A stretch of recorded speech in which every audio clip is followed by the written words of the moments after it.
গাই কিনতে যাবে সারাবিটি রাখে তো বাড়ি বোর সাথে দরবারের সাথে দোয়া গাই কিনে নিয়ে আসবো নিয়ে যাতে দোয়ানো যে তুমি মাটি হাড়ি টাড়ি যা লাগে কিনে রাখবে আর তুমি সব। তো প্রথম দিন গাই কিনতে গেছে, যাইয়ে সে গাই কিনতে পারিনি, আজকে ঠিকঠাক মতো বেরিয়েছে। এদিকে বউ করছে কি,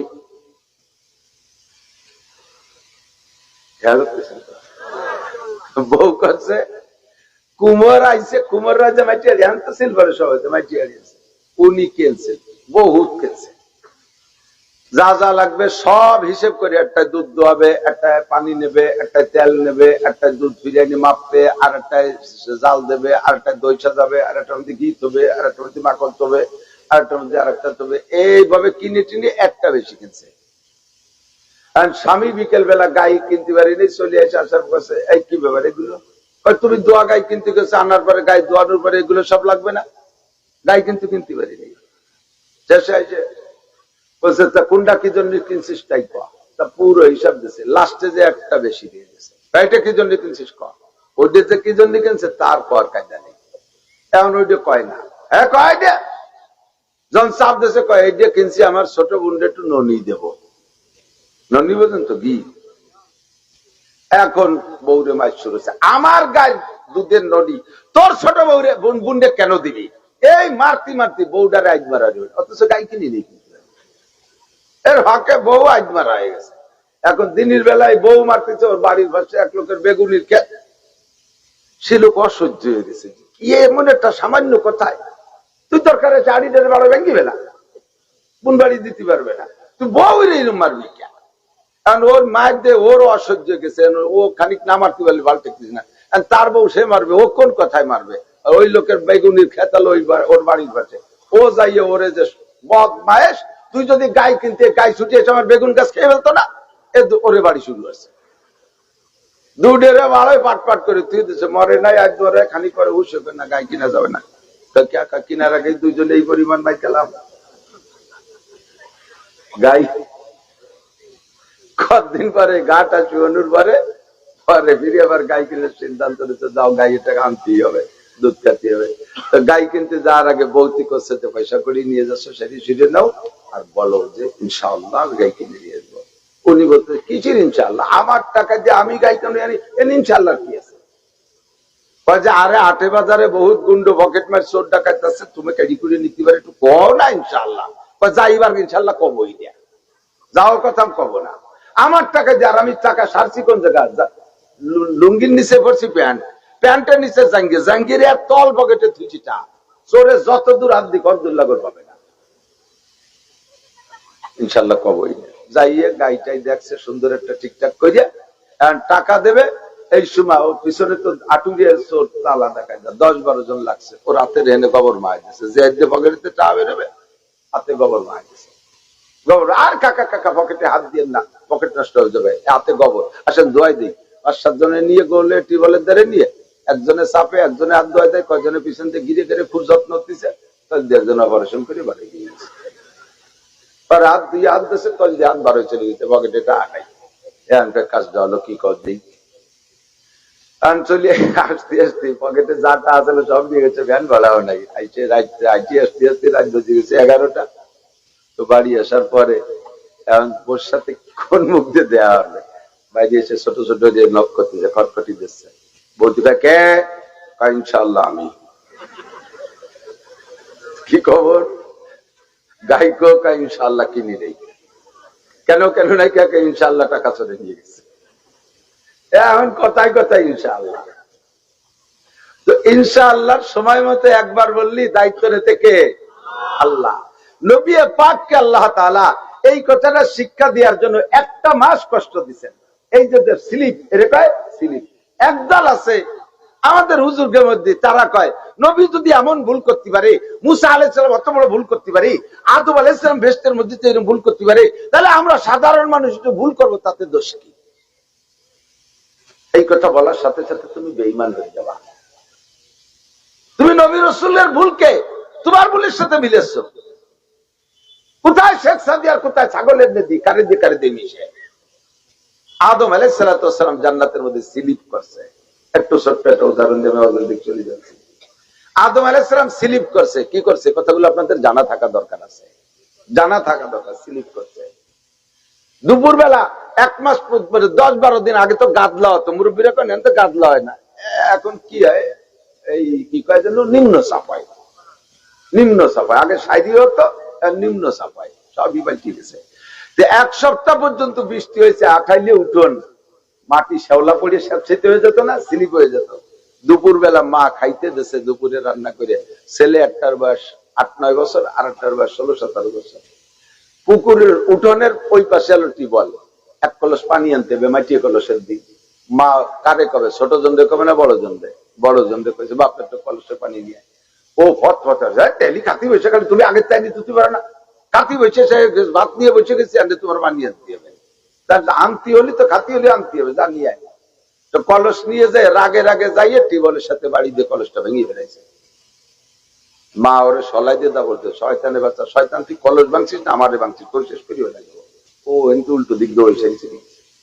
ছোট ছেলে কয় মা তুমি মেবাই যে খালি ডেলি কর ওইরকম রাগ হয়, আমারে কলস দা আমি পানি দিয়েছি, তুই ছোট মানুষ পারবি না, তো আমি চেষ্টা করি। ও ঘরের তে মাছিয়ে কলসেরটা নিয়ে সেই টিউবওয়েলের পানি ভরছে কষ্ট হয়ে যায়, নিয়ে রওনা দিয়েছে, মাছ উঠোনে আসলে স্লিপ করে পড়িয়া কলসের ডা ভাঙিয়ে গেছে। এখনো তো ভয়তে কাঁপতেছে যে ভাই কলস ভাঙছে, আমিও ভাঙলাম, বাইরে যা দাওয়া মারছে মা তো আমারও সেভাবে দাওয়া মারবে। মা এখন ওই ভয়তে কলস ভেঙে গেছে, ভয়তে হামাগুড়িতে দৌড়ে যে পালানোর চেষ্টা করতেছে, সাড়ায় 2 হাঁটুতি কাটছি, তারা তো রক্ত হয়ে গেছে। মা কি করতেছে, দৌড়েছে, বাবা দৌড়েছে দৌড়েছে দৌড়েছে, বাবা ভয় নাই ভয় নাই ভয় নাই, তুই দাঁড়া, তোর কি হয়েছে, কোন জায়গা কাটছে, কোন জায়গা কাটছে, কি আমি মলম নিয়ে এসেছি, দাঁড়া। দড়িয়ে কোলের মধ্যে নিয়ে ধুয়ে মুছে সে জায়গা মলম লাগাই। কলস আগের ছেলেও ভাঙছে, পরের ছেলেও ভাঙছে, তারে সলাই দিয়ে দাঁড়ায় আর এরে মলম দেয়। পার্থক্য কোথায়? আগেরটা কলস ভাঙছে বেয়াদবি করে, আর ছোটটা কলস ভাঙছে স্লিপ করে। 2 অপরাধ 1 না, কথা কন, 2 কলস ভাঙা অপরাধ 1 না। ইবলিসও কলস ভাঙছে, সে কলস ভাঙছে বেয়াদবি করে। নাসিহিন মানে কল্যাণকারী, আপনাদের মঙ্গল ছাড়া অমঙ্গলের কিছু আমি জানি না। এত ভালো কথা, মাথায় পাগড়ি, গায়ে পা বিশাল 43 ওজনের জুব্বা একটা গায়ে, ঘাড়ের উপরে যায় নামাজ, ভূগোলে দস্তারখান, এই তসবিহ হাজারি দানার 1 গাছ নিয়ে এসে জান্নাতের গেটে এত বড় সুফি সাহেব যদি আমি তোমাদের জন্য কল্যাণকামী, একান্ত মঙ্গলকামী, এই কথা বললে 2 জন তো দুর্বল হয়ে গেছে। তো জিজ্ঞেস করছে তোমরা জান্নাতের মধ্যে কোথায় গেছো আর কি কি খাইছো?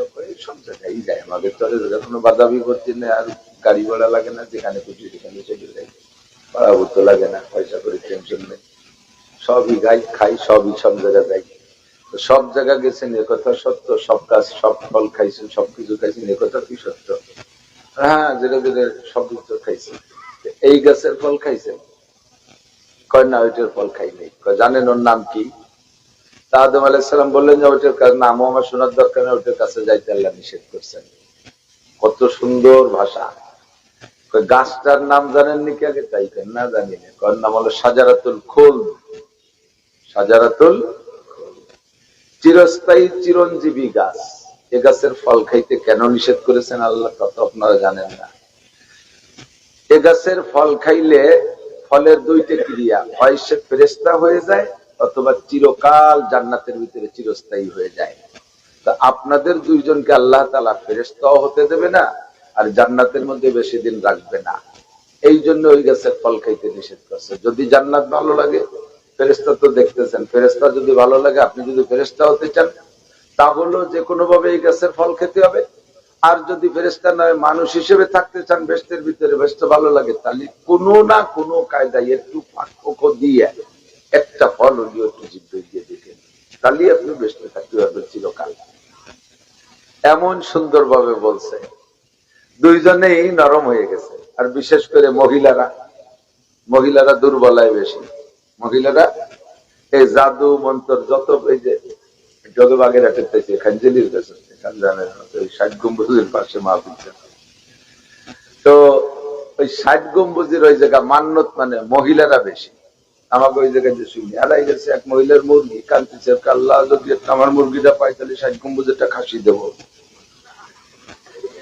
মুরগি হারাইছে, 60 গম্বুজ যদি খাসি দেবো।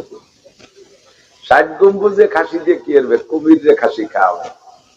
মহিলারা অল্পে দুর্বল হয়ে যায়। তো হাওয়া আলাইহিস সালাম সর্বপ্রথম দুর্বল হয়ে গেছে। উনি বলতেছেন আদম আলাইহিস সালামকে, আল্লাহ তাআলা নিষেধ করেছেন, এই মুরব্বীর তো বাড়িটা খারাপ দেয়া যাচ্ছে না, আমাদের উপদেষ্টা হিসেবে আসছেন, নাই খালাম না, একটু জিব্বে একটু দিয়ে দেখি। জৌক মানে চাখা, জৌক মানে চাখা, আর আকালা বা সর্ব, আকলুন মানে খাওয়া, সর্বুন মানে পান করা, আর জৌকুন মানে চাখা। মহিলারা জল রান্না করে, চামচ একটু নিয়ে, হাতের তালে একটু দিয়ে, জিব্বে একটু দিয়ে দেখেন, আরে কি কয়, চাকিয়ে দেখে কয় না, তো কোরআনের ভাষায় তাই আসছে।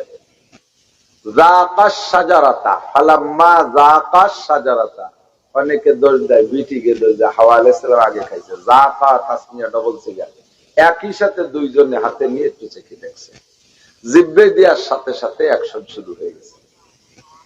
কথা না বলি, অ্যাকশন কি? এই গাছের ফল নিষিদ্ধ ফল, এই গাছের ফল কি নিষিদ্ধ ফল না। প্রত্যেক নিষিদ্ধ জিনিসের অ্যাকশন, বিশেষ করে রিজিক ইনকামের নিষিদ্ধের একটা অ্যাকশন হলো সর্বপ্রথম পড়ে পোশাকের উপরে। হারাম ইনকামের অ্যাকশন সর্বপ্রথম পড়ে পোশাকের উপরে। ফালাম্মা যাকা শাজারাতা, দুইজন যখন ওই গাছের ফল একটু জিহ্বে দিয়ে দেখছে, অ্যাকশন পোশাকের উপরে। ফাবাদাত লাহুমা সাওআতুহুমা, পরনের যত কাপড় ছিল সব অনায়াসে খসে পড়ে গেছে। নিষিদ্ধের সর্বপ্রথম অ্যাকশন কোথায়? পোশাকের উপরে। জান্নাতি পোশাক গাছ থেকে খসে গেছে, কি করবে? ওর ভিতরে তো অন্য মানুষরাই লজ্জা শরমতে যাবে না, স্বামী স্ত্রী দুজন, কিন্তু অ্যাকশন যে শুরু হয়ে গেছে, এখন সতর ডাকবে কি দিয়ে? ফাতাফিকা ইয়াকসিফান মিন ওয়ারাকিল জান্নাহ, জান্নাতের গাছের পাতা দিয়ে কোনো মতে একটু সতর ডাকছে।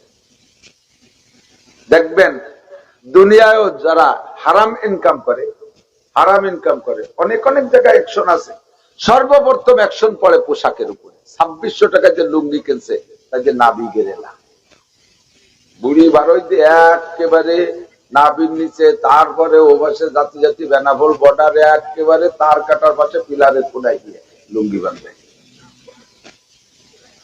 দেখছেন না? লুঙ্গি খাটো না, কিন্তু নিচে দিয়ে আবার গোবর শুক্তির জন্য খানিক ধুলে দিয়েছে, বুড়িটা প্যাট বারোই দিয়ে দাঁড়িয়েছে। তার ওই লুঙ্গির মধ্যে হারাম টাকা আছে, এই জন্য নাভি গেড়ে না। 5000 টাকা যে প্যান্ট কেনছে, ওই প্যান্টের মধ্যে হারাম টাকা আছে, এই জন্য সামনে দিয়েও খানিক বার হয়ে যায়। দাঁড়াই থাকলে প্যান্ট গেঞ্জিতে সমান সমান, যদি কোনো জায়গায় কুজু হয় বা রুকু দেয় বা উড়ো বসে, 5-8 উইকেট বার হয়ে যায়। ওই প্যান্টের মধ্যে হারামটা আছে। 40,000 টাকা দিয়ে বউরে শাড়ি কিনে দিচ্ছে, তাতে বউর সবটা দেখা যায়, হারাম টাকা আছে। দারোগার বেতন 50,000 টাকা, 50,000 টাকা বেতন টাকা দিয়ে এক বোর শাড়ি কিনলি 50,000 টাকা দিয়ে, তার বেটাকে খাওয়াই বাসায় কি দিয়ে? যে রাস্তায় দ্বারা ট্রাকের সাথে মুসাফা করি নিয়ে, রাস্তায় দ্বারা ট্রাকের সাথে মুসাফা যায় না, পিসাবরা মুসাফার মুরিদির সাথে, আর পুলিশরা মুসাফার ট্রাকের সাথে। এই মুসাফার আর টাকা যে কেনে, এই জন্যই তো সেই টাকায় 50,000 টাকা দামায়, তো দামের শাড়িতে তোমার বোর সতর দেখে না, শরীরে সব দেখা যায়, ঠিক কিনা? ফাবাদাত লাহুমা সাওআতুহুমা, সতর খুলে গেল, ঢাকবে কি দিয়ে? ফাতাফিকা ইয়াকসিফান মিন ওয়ারাকিল জান্নাহ, জান্নাতের গাছের পাতা যেটা আছে। এত দুর্বল মাকসাদ নামে ছোট্ট একটা কথা বলি, জায়গায় চলে যায়। সেটা হলো একটা ওয়াজ দুইজনে মনে রাখতে পারে নাই, গাছের কাছে যাবা না, গাছের কাছে গেছে, সে গাছের ফলও জিহ্বায় দিয়েছে। তা আমরা এত এত ওয়াজ শুনি, কিভাবে মনে রাখবো? বাপের যে স্বভাব সন্তানের মধ্যে তো সেই স্বভাব আসে। বাপ যদি টেরা হয়, দেখবেন ছেলেটা একটু কাট কাট তুলে যায়, ঠিক না? বাপের দাঁত ফাঁক ফাঁক, ছেলের দাঁত ফাঁকা ফাঁকা। আমার মেজো ছেলের বাম হাতের এখানে একটা আঙ্গুল ছিল, ছোট চিকন গুড়া, 24 বছর আগে জন্মের সময় হয়েছে। ও করছে দাঁত উঠলে আঙ্গুলটার গোড়া কামড়াতে কামড়াতে পাকায় ফেলাইছে। পরে আমি হাসপাতালে নিয়ে দিয়েছি। আমার ছেলেরে বিয়ে দিছি গত ডিসেম্বরের 4 তারিখে, একটা বাচ্চা তারে অনলাইন দিচ্ছে ছেলে, তারও সেই জায়গায় একটা আঙ্গুল হয়েছে, এর হুব হয়ে যায় আঙ্গুলির মধ্যে একটা আঙ্গুল জিনিস হয়েছে। ডাক্তার কয় কাটিয়ে দিয়ে, আমি কই না কাটবো না। আমার ছোট মেয়েটা কয় আল্লাহর মনে থাকলো কি এতদিন পর সেই আঙ্গুল দিতে যাবে। 24 বছর পরে সেইভাবে সেই আঙ্গুল ছেলেরা আল্লাহ দিয়ে দিয়েছে। তো বাপের অনেক কিছু ছেলেরা পায়। তা আমাদের বাপ আদম আলাইহিসসালাম, মা হাওয়া আলাইহিসসালাম, উনরা সর্বপ্রথম একটা কথা মনে রাখতে পারেনি, কাজে আমাদেরও ভুলে যাওয়াটাই স্বাভাবিক, ভুল হয়ে যাওয়াটা স্বাভাবিক। ভুলের ঊর্ধ্বে কেউ না, ভুলের ঊর্ধ্বে আম্বিয়া আলাইহিমুসসালাম, নবী রাসূলদেরকে আল্লাহ তাআলা মুনাজ্জাম মুবাররাক করে রেখেছেন। উনাদের থেকে কখনো কখনো যদি স্লিপ হয়ে গেছে, এটা বুঝতে হবে, খেয়াল করতে হবে। দিক তাকান, স্লিপ হয়ে যাওয়া, পা পিছলে যাওয়া আর ইচ্ছাকৃত ভাবে পড়ে যাওয়া, দুইটি কিন্তু এক অপরাধ না, ঠিক না? আম্বিয়া আলাইহিমুসসালামের থেকে এমন কিছু দেখলে বুঝবেন যে ওটা স্লিপ করছে। এটা ব্যক্তির পার্থক্যে তো ভাষাও পাল্টে যায়, ঠিক না? আগে যে আটে বাজারে মাছ ব্যস্ত জাইলিয়ে, তাকে কইতো জাইলিয়ে। এখন সেই জাইলিয়ে যখন বড় কারবার করে নিয়েছে, তার নাম হচ্ছে ফিশারি। উনিও কিন্তু জাইলিয়ে, একটু বড় সড় রয়েছে, তার নাম ফিশারি। মাথায় ওইয়া জের বইরে তেল বেশি বেড়াতো, মনে আছে না মুরব্বীরা? ভালো তেল, নারকেল তেল, ভালো হলো তেল আর নারকেল হলো তেল, মনে আছে? নিজে ভাষা তা তো শেষ হয়ে গেছে। তাকে নাম ছিল কুলু। এখন সেই কুলুরা বড় হয়ে গেছে, এখন হচ্ছে অয়েল ইন্ডাস্ট্রিজ। ব্যক্তির পার্থক্যে ভাষা পাল্টে যায়, ঠিক না? আল্লাহু আকবার। যারা এই হাতে এরকম তাঁত বন্ত, তাকে কত জোলা বা কারিয়াল থাকলে কেউ রাগ হয় না, যেটা এলাকায় ছিল। এখন সেই কাপড় বুনন হয় বড় মেশিন দিয়ে, তার নাম হইছে কি না, তাঁতি না, তার নাম টেক্সটাইল। Thank you. তার নাম হয়েছে টেক্সটাইল। কি নাম? সেই তেল বেচে, এই যে তেল পাম্পেও তেল বেচে না, সেটা হচ্ছে পাম্প ইন্ডাস্ট্রিজ, পাম্পের মালিক। সবটা দিয়ে ছোট বড় পার্থক্যের কারণে ভাষা এরকম পাল্টে যায়। পোলা পানে পড়ে গেলি আসার খাইছে, মুরব্বীরা পড়ে গেলি স্লিপ করছে। আদম আলাইহিস সালাম থেকে নিয়ে নবী রাসূলদের মাঝে মাঝে যদি এরকম দেখেন, দুই একটা দেখি, কষ্ট হচ্ছে আপনাদের? আমার সুরও নেই, তালও নেই, ক্লাসের মতো দুই সাইডে কথা। আর তো কতদিন চিল্লিয়ে মারা যায়, কাস্তি কাস্তি বল পাইনি, সে এমনি চালান দিচ্ছি, আর পাইনি উঠি আস্তে আস্তে সোজা। তো নবী রাসূলদের থেকে এমন অনেক হয়ে গেছে। হযরত মুসা আলাইহিস সালাতু ওয়াস সালাম 6 লক্ষ বনি ইসরাইল নিয়ে ওয়াজ করতেছে। তো উনি তৌরাতের হাফেজ। তৌরাত আয়াত ছিল 10 লক্ষ। মূল তৌরাতে আয়াত কত? 1000 পারা। 10 লক্ষ আয়াত এ মুখস্থ মুসা আলাইহিস সালাম। আমাদের হুজুর ভালো ভালো হাফেজ, কোরআন শরীফের অনেক আয়াত মুখস্থ আছে। যে আয়াত যে কথাটাই বলতে গেছে উনি আয়াত দিয়ে বলছে, তাতে বুঝছি যে ওনার ইস্তেদাদ আছে, ইলম আছে। তো হযরত মুসা আলাইহিস সালাম 10 লক্ষ আয়াতের হাফেজ যখন বয়ান শুরু করে, একের পর এক আয়াত আসে, একের পর এক আয়াত আসে। শ্রোতারা শুনিয়ে মানে মুগ্ধ হইয়া একজন জিজ্ঞেস করে বেলাইছে, মান হুয়া আলামু ফিদ দুনিয়া ইয়া মুসা মাশাআল্লাহ। হে নবী মুসা, আল্লাহর দুনিয়ায় সবচেয়ে বড় আলেম কে? মুসা আলাইহিস সালাম বলে ফেলাইছে, আনা আলামু ফিদ দুনিয়া মাশাআল্লাহ, আল্লাহর পরে সবচেয়ে বড় আলেম আমি। এটা স্লিপ হয়ে গেছে, পাপিস হয়ে গেছে। আল্লাহ পাক বলেন, মুসা ওভাবে না বলে তুমি যদি বলতে আল্লাহু আ'লামু মান হুয়া আ'লামু ফিদ দুনিয়া মা শাআল্লাহ, আল্লাহই ভালো জানে দুনিয়ার সবচেয়ে বড় আলেমকে, তাহলে আমি এখনই তোমার সার্টিফিকেট দিয়ে দিতাম আমার মুসা বড় আলেম। তো কথা এভাবে না কই ওভাবে কইছো, কাজেই তোমার একটা শিক্ষা সফরে যাইয়ে বড় আলেম দেখে আসতে হবে, যে বড় আলেম কারে পায়। লম্বা এক সফর পাঠাই দিয়ে হযরত খিজির আলাইহিস সালামের সাথে বিস্তারিত লম্বা কিসসা বলতে গেলে সময় লাগবে। সেই ঘটনা ঘটাইয়া উনারে বুঝাই দিয়েছে যে বড় আলেম কারে পায়।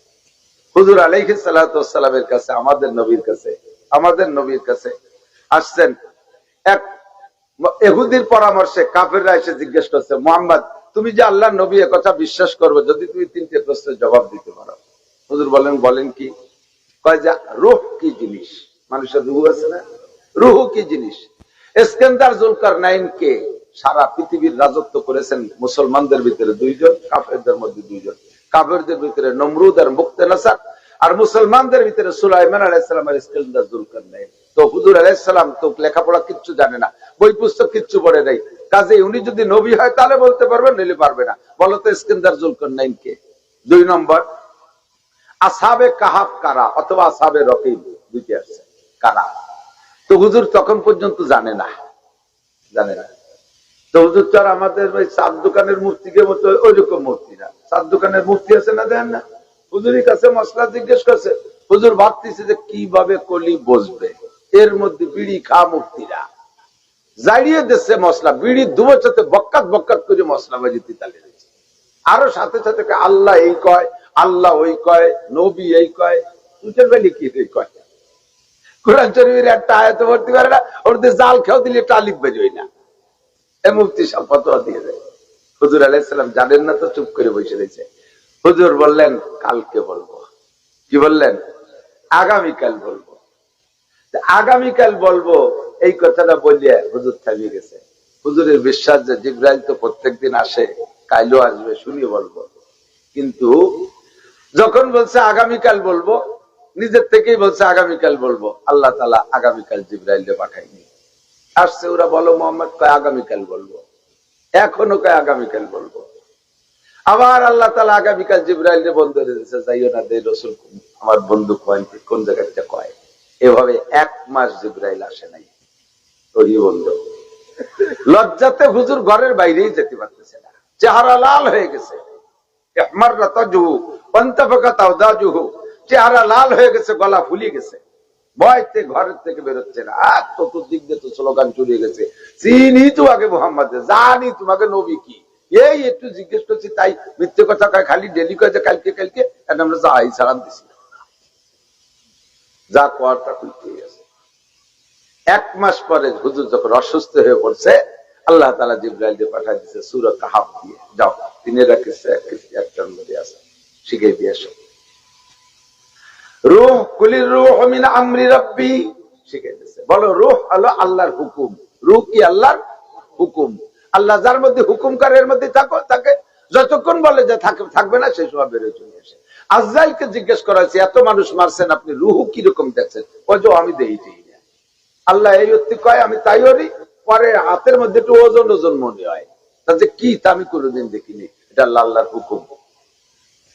ইস্কান্দার যুলকারনাইনকে বলে দিলেন, শিখে দিয়েছেন সূরা কাহফের মধ্যে। আর কি আরেকটা কি, আসহাবে কাহফ, খেয়াল করো যুবকরা, মনে রাখবা। এখন কথা হলো যে নবী পাককে আল্লাহ পাক এই সূরার মধ্যে শিখিয়ে দিয়েছে কি? সর্বপ্রথম ওয়ালা তাকুলান্না লিশাইইন ইন্নী ফাইলুন যালিকা গাদা ইল্লা আইয়াশা আল্লাহ। হে নবী, সামনে কোনো কিছু করবা, এমন যদি কথা বলা লাগে তাহলে সাথে ইনশাআল্লাহ বলবা। তোমার নিজের থেকে এই কাজটা আল্লাহর দিকে ছেড়ে দিবা, নিজের উপরে রাখবা না। আমি করব, আমি দেব, আমি খাবো, আমি যাব, আমি এটা করব, ওটা করব, সেটা করব।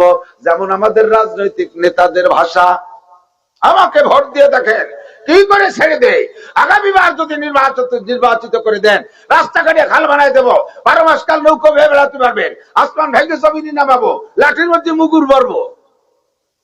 এরবারে উনি যে জেলখানার মধ্যে বসে থাকে,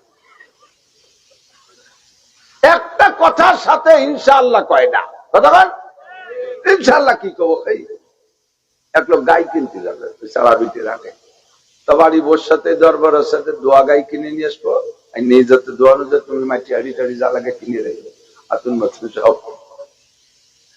তো প্রথম দিন গাই কিনতে গেছে, যাইয়ে সে গাই কিনতে পারিনি, আজকে ঠিকঠাক মতো ফিরে আসে। এদিকে বউ করছে কি,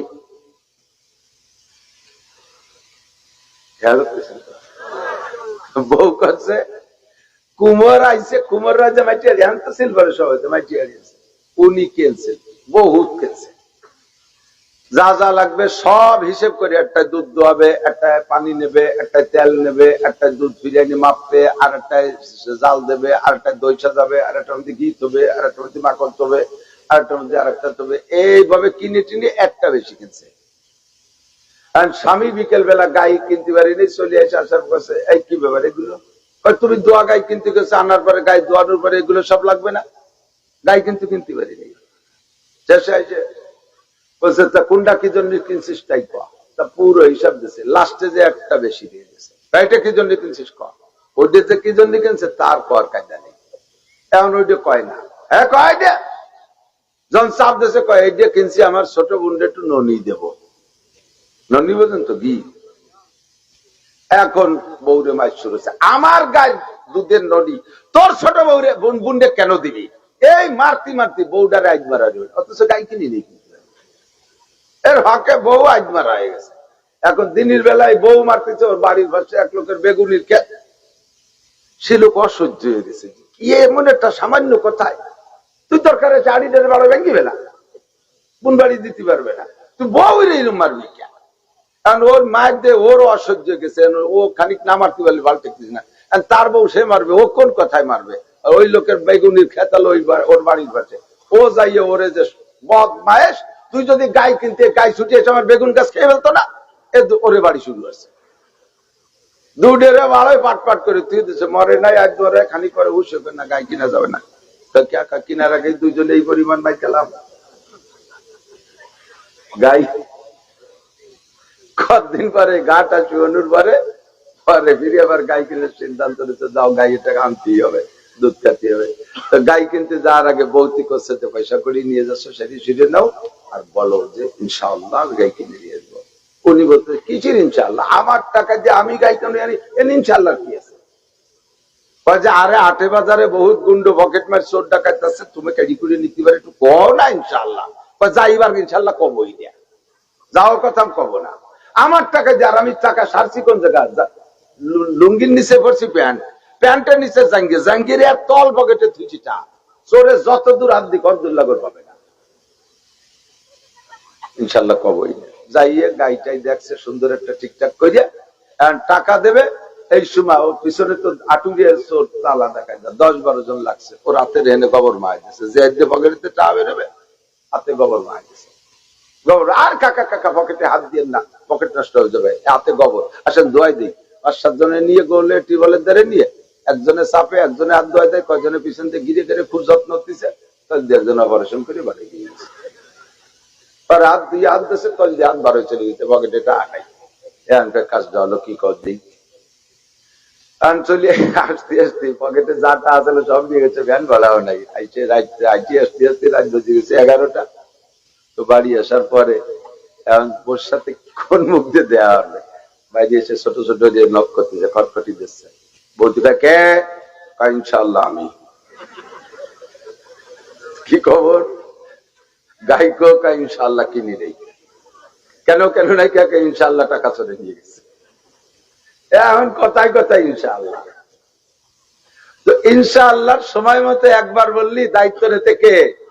আল্লাহ। নবী পাককে আল্লাহ তাআলা এই কথাটা শিক্ষা দেওয়ার জন্য 1টা মাস কষ্ট দিচ্ছেন।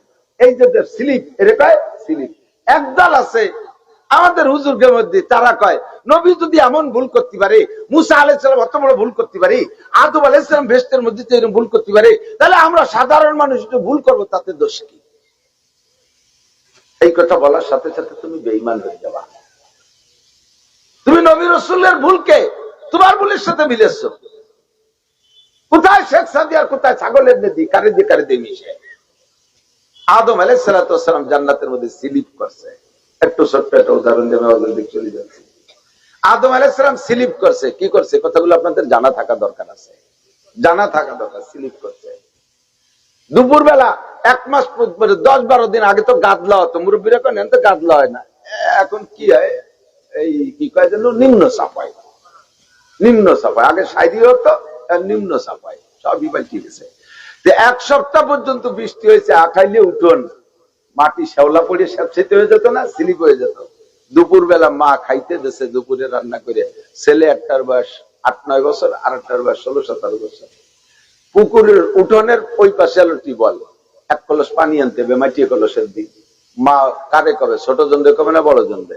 বড় জনরে কইছে, বাপ একটা কলসে পানি নিয়ে। ও ফট ফট তেলি খাতি বসে, খালি তুমি আগের চাইনি তুই পারো না, খাতি বসে সে ভাত নিয়ে বসে গেছি, আনতে তোমার পানি আনতে হবে, আনতে হলে তো খাতি হলে আনতে হবে, যা নিয়ে তো কলস নিয়ে যায়, রাগে রাগে যাইয়ে টিউবওয়েলের সাথে বাড়ি দিয়ে কলসটা ভেঙে ফেলেছে। মা ওরে সলাই দিয়ে দা বলতে, শয়তানের বাচ্চা, শয়তান তুই কলস ভাঙছিস না আমারে ভাঙছিস, তোর শেষ করিও না। ও এমনি উল্টো দিক দৌড়ছে। ছোট ছেলে কয়, মা তুমি মেবাইতে খালি ডেলি কর, ওইরকম রাগ হয়, আমারে কলস দা, আমি পানি দিয়েছি। তুই ছোট মানুষ পারবি না, দাও আমি চেষ্টা করি।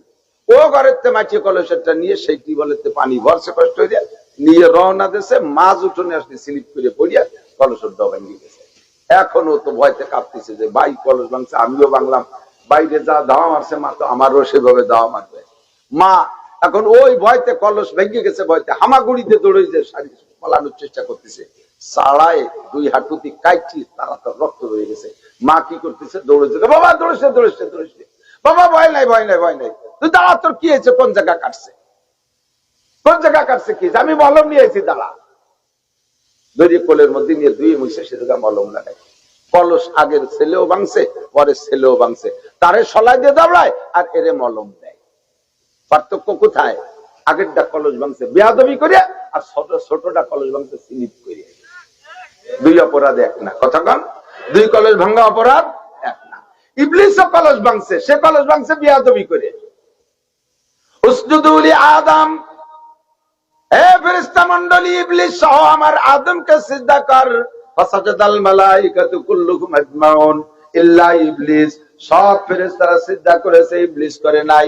আল্লাহ পাক বলেন, ইয়া ইবলিসু মা মানাকা আন তাসজুদা ইয আমারতুক লিমা খালাকতু বিয়াদাইয়া, যে আদমরে আমি নিজ হাতে বানাইলাম, তাকে একটা সিজদা দিতে বললাম, কোন জিনিসে তোর এই সিজদা থেকে ঠেকাইলো? ইবলিস কয় আনা খায়রুম মিনহু লান আসজুদা, আমি তার সিজদা করব না। কেন করবি না, কি হয়েছে? কয় আনা খায়রুম মিনহু, আমি আদমের চেয়ে ভালো। খলাকতানি মিন নারি ওয়া খলাকতাহু মিন তিন, আমারে বানাইছো আগুন দিয়ে, তারে বানাইছো মাটি দিয়ে। আগুন ছেড়ে দিলে উপর দিক যায়, মাটি ছেড়ে দিলে নিচের দিক যায়। ঊর্ধ্বগতি আলা কখনো নিম্ন গতি আলার কাছে সারেন্ডার করতে পারে না। এসপি কোনোদিনও সিরে চেয়ার দেয় না, ওসি কোনোদিন সাধারণ দারোগারে চেয়ার দেয় না, ডিআইজি কোনোদিন এসপি রে চেয়ার দেয় না। আমি কখনো আদমের সামনে সিজদা করতে পারবো না। আল্লাহ কয় ফাখরুজ বাইন্নাকা রাজিম, হে যুক্তিবাদী, তোর কপালে ঝাঁটার বাড়ি, বের হ, আমার সামনে জীবনে কোনোদিন থাকবি না, বের হয়ে যা। আর ইবলিসের কলস ভাঙছে বেয়াদবি কইরা। আদম আলাইহিস সালাম গন্ধম খেয়ে ফেলাইছে, সেটাও কিন্তু ভুল হয়েছে, কিন্তু এটা হয়েছে স্লিপ করে আসার খেয়া পা পিছলে যে কলস ভেঙে গেছে। দুই কলস ভাঙ্গায় এক হতে পারে না। আর তুমি যদি সেখানে আদম আলাইহিস সালামের ভুলটাকে ভুল ধইরা তুমি সেই সাথে নিজেও ভুল করে উঠে দলিল বানাইতে চাও, বুঝে নিবা তোমার কপাল পড়বে। ইসলামী দল বলো, ইসলামী সংগঠন বলো, যাই বলো না কেন, যদি এমন এমন নবী রাসূল আর সাহাবায়ে কেরামদের লুকমা দিয়া যদি তুমি ধর্মীয় সংগঠন করতে যাও, আকাশের চাঁদ ধরবা ধরবা, 1 ইঞ্চি দূরে থাকতে একে আসারে 7 তবক মাটির নিচে নামায় দেবে। আল্লাহু আকবার, সাবধান থাকবে। কামাল আস্তাদার নাফসে ইনসাসাকুন তুখদরা বাগুফতার না কিসমাকুন, মানুষের যোগ্যতা ফুটোয় জবানে, আবার এই জবানে মানুষকে 7 তবক মাটির নিচে ডাবাইয়া দেয়, ঠিক না? আমি মাওলানা নাসির সুলতান, সেই গোপালগঞ্জের বাড়ি, কে চেনে আমারে? আমার কি ভ্যালু আছে? স্বাস্থ্য ভালো না, চেহারা ভালো না, বডি কোয়ালিটি ভালো না, জেনারেল লেখাপড়ার একটা সার্টিফিকেট নাই, সারা দুনিয়ার মানুষের সাথে চেনা পরিচয়ের কোন লাইনই আমার ছিল না। আল্লাহ একটু জবান দিয়েছে, তাই আপনাদের সাথে সম্পর্ক। এই জবানটা যতক্ষণ পর্যন্ত লাইন মতো থাকবে, অতক্ষণ পর্যন্ত আমি প্রধান বক্তা ইত্যাদি ইত্যাদি সমাদৃত হব। যেদিন এই জবানটা উল্টো দিক চলে যাবে, একে আষাঢ়ে মাটির তলে চলে যাব, ঠিক না? বলতে যে শরীর লম্বা হয়ে গেছে, তো ভুলের ঊর্ধ্বে কেউ না, ভুল হতেই পারে, ঠিক না? সব ভুলের ওজন একরকম না, ভুল ধরাই দে ওই লোকটা আমার সবচেয়ে ভালো। আর মুসলিম মিরআতুল মুসলিম, এক মুসলমান আর এক মুসলমানের আয়না, এক মুসলমান আর এক মুসলমানের জন্য আয়না। আপনার চেহারার মুখের মধ্যে কোন কোন দাগ ফাঁক কি আছে, এইটা কিসে আপনি কি একা একা দেখতে পারেন? চোখ তো দাঁড়ে দাঁড়িয়ে আছে, এই নায়ের এই জায়গা কি আছে, চোখ এত দাঁড়াতে তার টের পাচ্ছে না। এ মুখের উপরে কি ভুল আছে, এটার জন্য একটা আয়না লাগবে, ঠিক না? এই আয়না দেখলেই ভুলগুলো সব সারতে পারবেন, কোথায় রাগ রয়েছে, কোয়ানে শিয়ের মানুষ রয়েছে, কোয়ানে মানুষ রয়েছে, সব ডিটেলে সব করতে পারবেন আয়নার মধ্যে।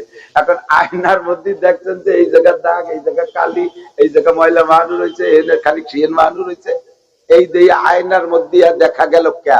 এই জন্য আয়না খান্ডে হাত তুলতে পারে, ভাঙতে হবে না। তুই আয়না না থাকলে আমার মুখ এগুলো আমি দেখতাম না, তুই আয়নাই আমার সর্বনাশ করছিস, আমার মুখ বলি এত কালি মানুষ, তোর মধ্যে কেন দেখলাম? এগুলি আয়না ভাঙতে হবে না, মুখ সাফ করতে হবে, চেহারা সাফ করতে হবে, ঠিক না? তা আমাদের স্বভাব হলো আল মুসলিম মিরাতুল মুসলিম, এক মুসলমান আর এক মুসলমানের আয়না। ভুল তার মধ্যে ধরা পড়বে, আমার কোন কোন জায়গা ভুল হচ্ছে সে ধরিয়ে দেবে, কিন্তু আমরা ভুল ধরিয়ে দিয়ে আয়না খান্ডে আতুর দিয়ে বলে ভেঙ্গে, তুই আমার এই ভুল কেন ধরলি, তোর কি অধিকার আছে, তুই কি আমার সে কয় নম্বরের ভালো, ঠিক কিনা? যে ভুল ধরে দেয়, আমি সকলকে, আমি দুটো ব্যাপারে এই ব্যাপারে সকলকে অনুমতি দিয়ে রাখছি। একটা হলো আমার কোনো ভুল হলে বলে দেবেন, আমি সংশোধন হব, ধন্যবাদ।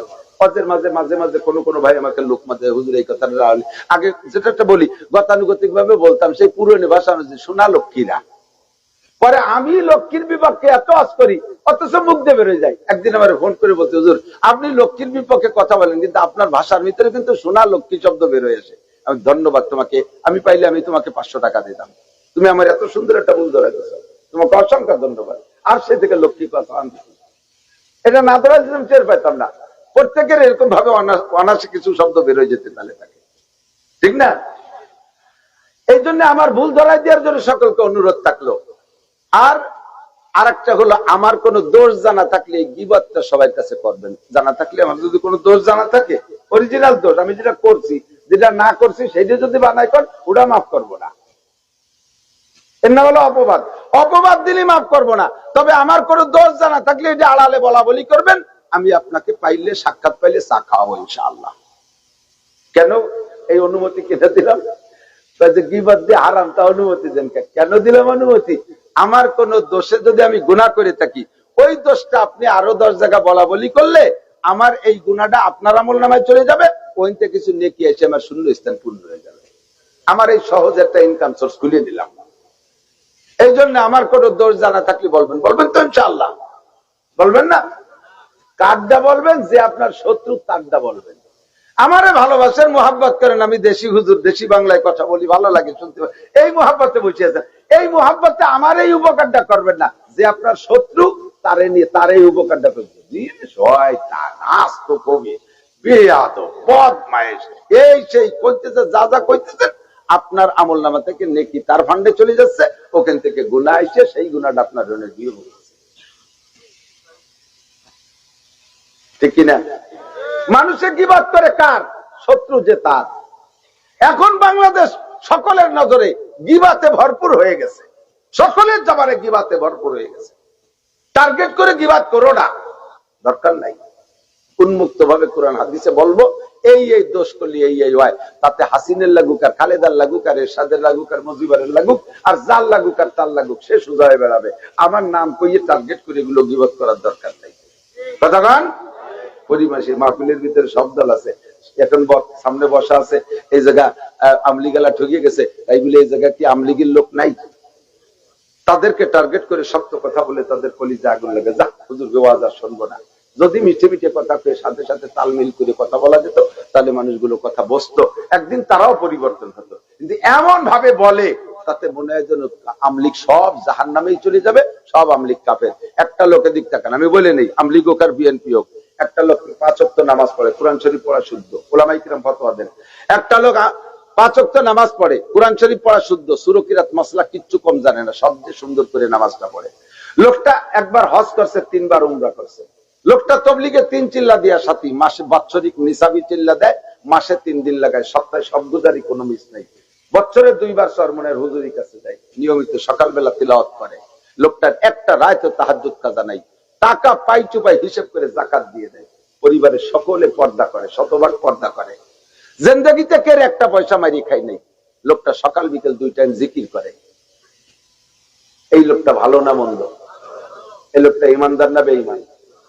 লোকটা রাজনৈতিক ভাবে আমলিগ অথবা বিএনপি কে সমর্থন করে, আমলিগ অথবা বিএনপি কে সমর্থন করে। এখন বলে দেন লোকটা কাফের ও জাহান্নামে যাবে। আপনি এত বড় দরবেশ, আপনি এত বড় আলেম, আপনি তাহাজ্জুদ পড়েন না, আপনি রেগুলার সূরা ইয়াসিন তাই তিলাওয়াত করেন না, আরেকজনকে এভাবে ঠেকে দিয়ে কাফের কেন বলে দেবেন? কাফেরকে আল্লাহই ভালো জানে, বেঈমানকে আল্লাহই ভালো জানে। মাঝে মাঝে শুনি তো, আমি জানি এক এসপি সাহেব বলতেছেন, হুজুর পারিপার্শ্বিক কারণে প্রকাশ করতে পারি না, তবে আপনার কাছে গোপনে বলি, আমি অনেক আগে কলেমা পড়ে ফেলাইছি, কিন্তু এখন আমার নামও পাল্টাই নেই, আমার বাড়ির সমস্ত পূজা পাঠে আমার শরীক হওয়া লাগে, অথচ বাহ্যিক ভাবে হিন্দু, ভিতরে কাম হয়ে গেছে। এরকম মানুষ থাকতে পারে? বাংলাদেশের আওয়ামী লীগের সব লোক যদি কলেমা পড়ে ভেস্তে যায়, মরার সময় যদি কলেমা নসিব হয় তাহলে ওই লোকটা বেহেশতি। ক্বালা রাসূলুল্লাহ সাল্লাল্লাহু আলাইহি সাল্লাম মান কানা আখিরু কালামিহি লা ইলাহা ইল্লাল্লাহ ফাদাখালাল জান্নাহ, যেই লোকটা জীবনের শেষ কালেমা হবে লা ইলাহা ইল্লাল্লাহ, ওই লোকটা জান্নাতে যাবে। ওই লোকটা আমলি গলিও যাবে, বিএনপি হলিও জান্নাতে যাবে, জাতীয় পার্টি হলিও জান্নাতে যাবে, জামাত ইসলাম হলিও জান্নাতে যাবে, সরমুনায়ের হলিও জান্নাতে যাইবে। মরার আগে যদি কলেমা নসিব না হয়, যত বড় পীর হোক, ওই লোকটা জান্নাতে যাইতে পারবে কিনা সন্দেহ আছে। আমার অত তাড়াতাড়ি নগদ ফতোয়া দিয়ে তুবারায়ে ফসলে করদান আমাদি নাই বারায়ে ফসলে করদান আমাদি। কয়দিন গেছি আমরা হুজুররা হাসিনা খালেদার ইরশাদের কলেমার দাওয়াত দিতে, তাদের বাড়ি কয়দিন গেছি ওয়াজ করতে, যাইয়ে মাঠের ভিতরে তাদেরকে জাহান্নামে পাঠাই দেই। আমার দায়িত্বকে আমি সঠিকভাবে পালন করছি কোনোদিন? আমার দায়িত্ব আমি পালন করি নাই, আমি মাইক পেয়ে সেলি বেলায় দিই। এতটা তাড়াতাড়ি ঠিক না। তুবারায়ে ফসলে করদান আমাদি নাই বারায়ে ফসলে করদান আমাদি। মুসা আলাইহিস সালামের সময় উনি তুর পাহাড়ে যাচ্ছে আল্লাহর সাথে কথা বলতে, মাঝপথে যে দেখে এক পাগল বসে বসে এই মাটিতে আকাশ দাগাদাগি। উনি কাছে গেছে, যাইয়া দেখে ওই পাগল ওর ভাষায় বলতেছে, আল্লাহ তোমারে যদি আমি পাইতাম, খেয়াল করে, আল্লাহ তোমারে যদি আমি পাইতাম তাহলে আমি সাবান দিয়ে গোসল করাই দিতাম। সাবান তো ছিল না, ইস্কির ঘাস। তোমারে যদি পাইতাম আমি ইস্কির ঘাস দিয়ে গোসল করাই দিতাম। আল্লাহ তোমারে যদি পাইতাম আমি তোমার মাথা ঢাস নাই চিরুনি করে দিতাম। আল্লাহ তোমারে যদি পাইতাম আমার ছাগল দোয়ায় তোমার এক গিলাস দুধ খাওয়াতাম। মুসা আলাইহিস সালাম যে কায় আল্লাহ গোসল করে, তুই আল্লাহরে না দিবি? এই আল্লাহর মাথা কিরম তুই জানিস? আল্লাহর মাথায় চুল আছে না, তুই আশ্রয় দিবি? তুই আল্লাহ, আল্লাহ তো খায় না, তুই আল্লাহর দুধ খাবি পাইছে। কলি পাগল হতভম্ব হয়ে গেছে এখন ততবত। আর মুসা আলাইহিস সালাম মিজাজ জীবন তো পাগলের জানা আছে যে ফিরাউনের বাবর সিরি এক চলতি মারি ফেলাই দিয়েছে, আর সেই নবী খেয়ে গেছে, তাতে আমার কপালে কি আছে আল্লাহ জানে, ততবত খেয়ে গেছে। আল্লাহ পাক উপর থেকে দেখে বলছে, ওহিয়ামদ সোয়ে মুসা আজ খুদা বান্দায়ে মারা তেরা কর দি জুদা তু বরায়ে ওয়াসল করদা নামাদি নাই বরায়ে ফসল করদান আমাদি। আসমান থেকে ওহি আসছে মুসার কাছে, বলো ও মুসা, ওহিয়ামদ সোয়ে মুসা আজ খুদা বান্দায়ে মারা তেরা কর দি জুদা। ও মুসা, আমার বান্দা আমার সাথে প্রেম গল্প করতেছিল, প্রেমের আধিক্যে জজবাই গলবাই সে যে কি বলতেছে তার হুঁশ নাই। ও আমারে গোসল করায় দেয়, ও আমার মাথা আশ্রয় দেয়, ও আমারে দুধ খাওয়ায়, ও জানে না যে আমি এগুলো করি কি করি না। আরে আমার প্রেমে এমন ভাবে মশগুল হয়ে গেছে, ওর হুঁশ নাই। বলতেছে আমি আমার বান্দাকে পাগল ডারে নিয়ে প্রেম গল্পের মধ্যে মশগুল ছিলাম, আমার বান্দা আমার প্রেম গল্পের মধ্যে ছিল। মুসা, তুমি আমার বান্দারে বিচ্ছিন্ন করে কেন দিলা? তুবারায়ে ওয়াসলে করদান আমাদি, তোমারে তো পাঠাইছি আমার থেকে যারা বিচ্ছিন্ন তাদেরকে আমার সাথে জোড়ানোর জন্য, তুমি কেন আমার সাথে জোড়ানো ডারে ছুটাইয়া দিলা? আমার বয়ানে মানুষগুলো জুড়ে আসুক, যারা যে ভুল করছে ভুলগুলো ধরাই দেব চোখে আঙ্গুল দিয়া, ওই ভুলের থেকে তওবা করে আসুক। এমন ভাষা না বলি যে ভাষার কারণে মানুষের কলিজা আঘাত লাগে, তারা আরো উল্টো নষ্ট হয়ে যায়, আমার শত্রুতে পরিণত হয়ে যায়। ভুল ধরাই দেওয়ার জন্য ওয়াজ মাহফিল, কথা কন, ভুল ধরাই দেওয়ার জন্য এদিক দেখেন মাঝে মাঝে মাহফিল দুই একটা কয়ে যাই, অর্ধেক দিক চলে যাবো, সময় নষ্ট হয়ে যাচ্ছে। এই মাহফিলের শেষে বা মসজিদেও অনেক সময় সালাম, যদি নামাজের পরে কোনো প্রোগ্রাম থাকে, যেমন মাহফিলের প্রোগ্রাম, মাহফিলে সালাম ফিরাইয়া মাগরিবের নামাজ, ঈশার নামাজের সময় হুজুররা বলে কথা কাকারা মাইকি কথা বাড়ি জরুরি হলে আছে মাইকি করে সবাই শুনি, নালি চুপচাপ। মাগরিবের পরে সুন্নতের পরে কেউ নফলের নিয়ত করিবেন না, এই কথাটা বলা ঠিক না। নফল কি নামাজ না? নফল নামাজ না? ফরজ নামাজের মধ্যে যা যা নফলের মধ্যে তাই ছাড়া আর কিছু। ফরজের মধ্যে কিরাত আছে না, ফরজের মধ্যে রুকু আছে, সিজদা আছে, নফলের মধ্যে তাই ছাড়া আর কিছু। শুনে আল্লাহ আমার বান্দা আমারে রুকু করবে, আমার বান্দা আমারে নামাজের মধ্যে সিজদা করবে, তুই ঠেকানোর কেডা? তুই নামাজ নিষেধ করতেছিস, মানে আমার বান্দারে আমার সামনে সিজদা দিতে নিষেধ করতেছিস, তোর এই মাতু বাড়ি পেতেছে। হ্যাঁ, প্রোগ্রাম আছে বিদায় নফল পড়া যাবে না, কিন্তু ভাষাটা পাল্টায় যাবে। ভাষা কি? শুধু সুন্নত পড়েই বসে যাবেন, শুধু সুন্নাত পড়েই বসে যাবেন, তাতে নফলের নিষেধ হয়ে গেছে, আবার সরাসরি ভাবে নফলের ভাবে প্রতিবাদ করা হয়নি, নিষেধ করা হয়নি, ফাঁকে তর্জমা আদায় হয়ে গেছে না। দেখবেন একই শব্দ একই কথা একই তর্জমা আসবে, ভাষা দুই রকম অ্যাকশন হবে। একজনের বলছেন তুমি মিথ্যা কথা বলেছো, দেখবেন যে তার চেহারা কালো হয়ে গেছে, আমার মিথ্যুক বলো। তারে যদি এভাবে বলেন তুমি অসত্য বলেছো, তুমি অসত্য বলেছো, মিথ্যা বলেছ যে মানে অসত্যেরও একই মানে, যে মিথ্যা কথা বলছে এই বললে কিন্তু রেগে যাবে, আর অসত্য বলছো ও বললে অত রাখবে না, ঠিক কিনা? ভাষার পার্থক্যের কারণে অ্যাকশন রিঅ্যাকশনের পার্থক্য। এজন্য বলতেছে এদিক তাকান, বক্তারা স্টেজে আসার পরে আমার মৌলানা বলছে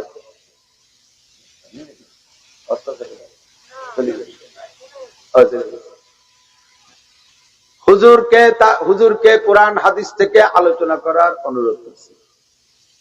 তাহলে আমার আর কোরআন হাদিসের বাইরে যার কায়দা নেই। হাফেজি হুজুর রহমাতুল্লাহ আলাইহি, হাফেজির নাম শুনছেন না?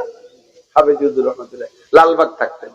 হুজুরকে এক বড় লোক দাওয়াত করে এনেছে, সেই আমলে, আজ থেকে 40 বছর আগে, 40-45 বছর আগে। তো নিয়ে বড় লোক কোটিপতি মানুষ, হুজুরের বাড়ি দুয়ার পরে হুজুরে রিক্সায় উঠাই দিয়ে হুজুরে 500 টাকা দিছে। আর খেয়াল করেন কথা শিখতে হবে, সবই জানা দরকার আছে, সবই আছে।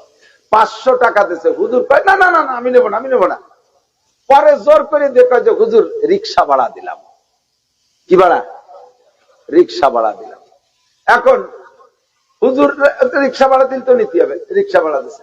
রিক্সায় আইসে লালবাগ মাদ্রাসার সামনে নামাই দিছে, ওইটুক শেষ সময় ভাড়া হয় 8 আনা থেকে 1 টাকা। হুজুরের তো ওই লোক দিছে কত? 500। হুজুর ওই 500টা রিক্সাওয়ালারে দিয়ে দিছে।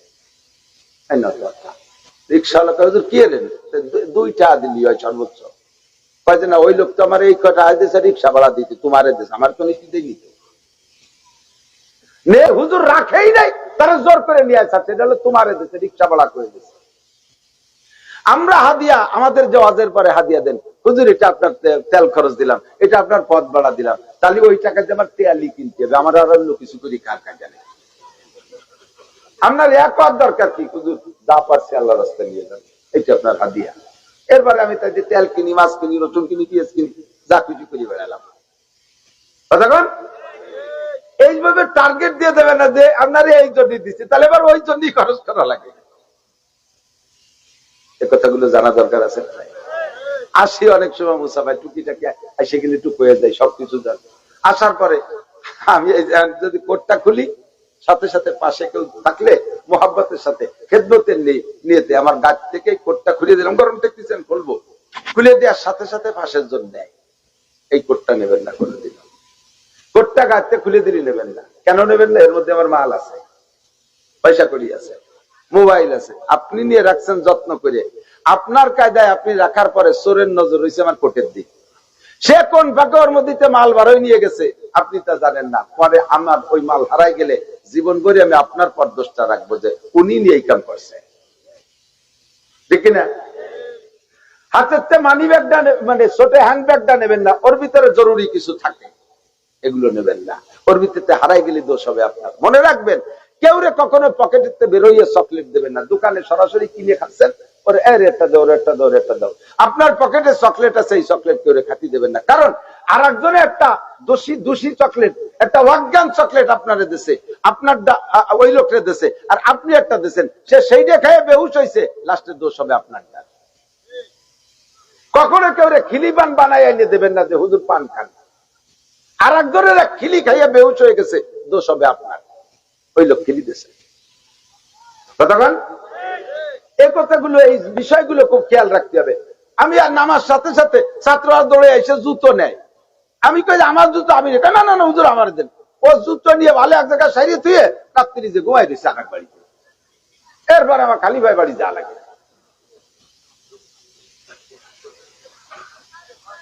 খেয়াল করেন, কিছু আদব শিখে দেয়, একেবারে আদাবুল মুআশারাত, হাকিমুল উম্মাত আশরাফ আলী থানভী রাহমাতুল্লাহ আলাইহি এই কথাগুলো দিয়ে একটা ছোট্ট রিসালা রাখছে, আদাবুল মুআশারাত, বৈবাহিক জীবনের আদব, এগুলো জানা দরকার আছে, না জানা থাকার কোনো সমস্যা। আচ্ছা, আমার সাথে মুসাফা করতেছে, এমন ভাবে চাপ দিয়েছে আমার নরম হাত পরপর করে আঙ্গুলের গুড়া খুলে গেছে।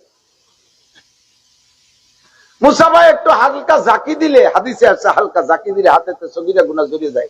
আমি তো শূন্য মানুষ কাবু, 7 ফুট লম্বা কায়দাবত জুয়ান একজন আছে, আমার হাত ধরে ছোট্ট একটা পড়তেছে, এনতে ভুলি গেছে। আপনার ভোটটা হতো মাইপি জুড়ে দিতে হবে। আমি আসার পরে বা যে কেউ আসার পরে এদিক টাকার আমার মুখে গন্ধ আছে, এটা আমি টের পাই না, ঠিক না? যার যার মুখের গন্ধ সে টের পায় না, কিন্তু আর একজনের যতগুলো দুর্গন্ধ আছে তার মধ্যে অন্যতম দুর্গন্ধ হলো গালে গন্ধ, ঠিক কিনা? আছো কে? এই গালে গন্ধ। আমার সাথে কথা কইতেছে, মুহির সাথে মুখ মিশিয়ে দিয়ে কথা, আমি সরিয়ে এইভাবে নাক দিয়ে হাত দিয়ে সে আসতেই তালে রয়েছেন। কি কব কর? আমি ইদানিং সেটা ভাষা বানাইছিলাম, ভাই একটু সরিয়ে কথা বলেন, আমার মুখের গন্ধে আপনার কষ্ট হতে পারে। আমি এই কায়দায় সরাই, কিন্তু তার জ্বালায় তো আমার পেট ভুলি যাচ্ছে। মুখের কাছে মুখ নিয়ে ভাবে কথা বলবেন না। মুখ কথায় মুখ কথার ফাঁকে অনেকের থুক সেটে, আমি অনেক কথা বলতে গেলে অনেক কথা অনেক সময় মুখের থেকে থুক সেটে, তা আমি যে আপনি আমার মুখের পরে সে কথা, আমি কথা বলতে আপনার মুহির পর চাইয়ে ফস ফস করে মারতে চালে রয়েছে। এই যে ফেরিতে উঠছি আমি, আর লেখক চাপ নগর, সে সময় পদ্মা সেতু ওই নেই, যাইতেছি ঢাকা, এই নকশেদপুর না সালতা নগর কান্দার একজন এক যুবক, ও ফেরির ওই মাথায় দেখিয়ে বার করে দৌড়ে এসে আমারে জড়াই দিত। হুজুর কি হয়ে উঠছে? সারা জীবনে আপনারা 2 বার দেখছি, তার আজকেই প্রথম। সারা জীবনে 2 বার দেখতে, তার আজকে প্রথম। আর তার 2 বারের আর একবার কবে? আগে একদিন, তার সেইবার আগে না, প্রথম না আজকে প্রথম। হুজুর খুশিতে ভুলে গেছে কি করতে কি করতে ভাই। সে আমার বড় জোর ওই ধারে মুখ নিয়ে হাসে দিতে না, কান্দিয়ে দিতে না, কি হচ্ছে আল্লাহ জানে, গালে ছিল পান, ফসফস করে স্প্রে হয়ে আমার সাদা জামা পিছনে লাল হয়ে গেছে। হাসবে না, এদিক তাকান, কথা বুঝানোর জন্য বলছি। এগুলো হিসাব করতে হবে, এগুলো হিসাব করতে হবে। আমি এসে বলছি আমার গাছ সাথে মিশে বসিয়া, মানে ওটা ওয়েট দেখাচ্ছে, দেখ আমি হুজুরের কাছে বসছি। আর মাঝে মাঝে ঘুরে ঘুরে সেলফি নেয়, ছবি নেয়। আমার তো কলজা জ্বলি যাচ্ছে। এগুলো করবা না। বসতে বসতে গাছ সাথে মিশতে মিশতে কেমন যেন আমার কুটিকালি বন্ধু এভাবে ঠেলতে ঠেলতে আমার জায়গাতে সরাই দিয়ে আমার জায়গায় বসে দিচ্ছে। এগুলো আদবের খেলাফ। এই আদবগুলো শিখতে হবে। আমরা আসছি, আমরা আপনাদের আজকের মেহমান। এই কথাগুলো বললাম, এই কথাটা বলে শেষ করে চলে যাচ্ছি। আমরা আজকে মেহমান, কর্তৃপক্ষ আমাদের জন্য কিছু খাস আপ্যায়ন ব্যবস্থা রাখে। আর আমি তো বলে থাকি, আবারও বলে দেয় দিক দেখা, মেহমানদারিতে ইকরামুজ যায়িফ, মেহমান হযরত আলী রাদিয়াল্লাহু আনহু সিফাত, আয-যারবু বিস-সাইফ, ইকরামুজ যায়িফ ওয়া সাওমু ফিস-সাইফ। হযরত আলী বলেন আমার 3টে জিনিস ভালো লাগে দুনিয়ায়। 1 নম্বরে মেহমানকে তার রুচি সম্মত মেহমানদারি করা। 2 নম্বরে ময়দানে যে কাফেরদের মারা, এটা আমার খুব ভালো লাগে। 3 নম্বরে গরমকালে রোজা রাখতে ভালো লাগে। হযরত আলীর সিফাত। নবী পাক বলেন মান কানা ইউমিনু বিল্লাহি ওয়াল ইয়াউমিল আখির ফালইকরিম যায়ফা। যদি তুমি আল্লাহকে আর আখিরাতকে বিশ্বাস করো তাহলে মেহমানকে মেহমানদারি করো। মেহমানদারি করা হযরত ইব্রাহিম খলিলের সিফাত। ইসমাঈল হাসান জিজ্ঞেস করছে, আব্বা আপনি আল্লাহর খলিল হলেন কোন গুণে? আপনি তো ইব্রাহিম নবীউল্লাহ, তা খলিলুল্লাহ হলেন কি গুণে? 3 গুণে। 1 নম্বরে আমি জীবনে কোনোদিন মেহমান ছাড়া খানা খাই না, এই মেহমানের কারণে আল্লাহ আমারে খলিল বানাইছে। 2 নম্বরে দিন ও দুনিয়া আমার সামনে একই সাথে আসছে, দিন ধরতে গেলে দুনিয়া থাকে না, দুনিয়া ধরতে গেলে দিন ছুটে যায়। এই মুহূর্তে আমি দুনিয়াকে বাদ দিয়ে দিন ধরছি, এই জন্য আল্লাহর খলিল হয়েছি। 3 নম্বরে আমি একটা সেকেন্ড অপচয় করি না, চার দোকানে বসে ফাও গাল গপ্প করে আমি সময় নষ্ট করি না, আমি এই গুণে আল্লাহর খলিল হয়েছি। 1 নম্বর গুণ হলো মেহমানদারি। 1 নম্বর গুণ কি? মেহমান। ইব্রাহিম আলাইহিস সালামের ইন্তেকালের আগে জিবরিল আলাইহিস সালাম এসে জিজ্ঞেস করে, তামুতুম তাহিয়া ইয়া খলিলাল্লাহ, ইব্রাহিম আপনি কি বাঁচতে চান না আরো অনেকদিন বাঁচতে চান নাকি মরতে প্রস্তুত আছেন? ইব্রাহিম আলাইহিস সালাম বললেন, আমি মরার জন্য রেডি আছি, তবে মরার আগে একটা কাজ করে যেতে চাই। বলেন সেটা কি?